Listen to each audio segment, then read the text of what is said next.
தோகையை விரிச்சு ஆடுறதுதான் காவடி. இது இந்த காவடி எடுக்கிறத கொண்டு வந்தது இடும்பன். இடும்பன் மலையை தூக்கிட்டு வந்தது காவடியா அவன் கொண்டு வந்தது. விரதம்ங்கிறதே நம்மளை நெறிப்படுத்துறதுக்கு தானே ஒழிய ஆண்டவனுக்கு இல்ல. அந்த 30 நாள் நம்ம நெறியோட இருந்தா நமக்கு நல்லது நடக்கும்ங்கிறது ஆண்டவனை சாட்டி நம்ம நல்ல உடம்ப வச்சுக்கிறோம். அதுதான் உள்ளது.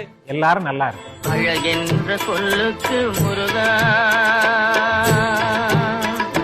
வணக்கம். வெற்றிவேல் முருகனுக்கு அரோகரா. என்னுடைய பேர் இளங்கோ, நேமங்கோயிலை சேர்ந்தவன். எனக்கு இப்ப வயசு 72. ஒரு 45 வருஷம் நடந்திருக்கேன். ஒரு 33 வருஷம் மௌன விரதமா போயிருக்கேன். எங்க ஊர்ல இருந்து காவடி எடுக்கும் போது மௌனத்தை ஆரம்பிப்பேன். அங்க காவடி செலுத்தும் போதே மௌனத்தை முடிப்பேன்.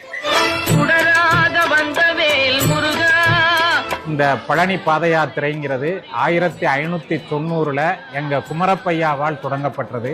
கிராமடத்துல இருக்க ஈசானிய குருதேசிகருங்கிறவரு நம்ம சக்கரக்காடி கட்டி முருகனுக்கு போனால் ரொம்ப சிறப்பா இருக்கும், உங்க குளம் தலைக்கும்ன்றாங்க. இந்த சர்க்கரையின் மகத்துவம் என்னன்னாக்க எந்த காலத்திலையும் கெட்டு போகாது.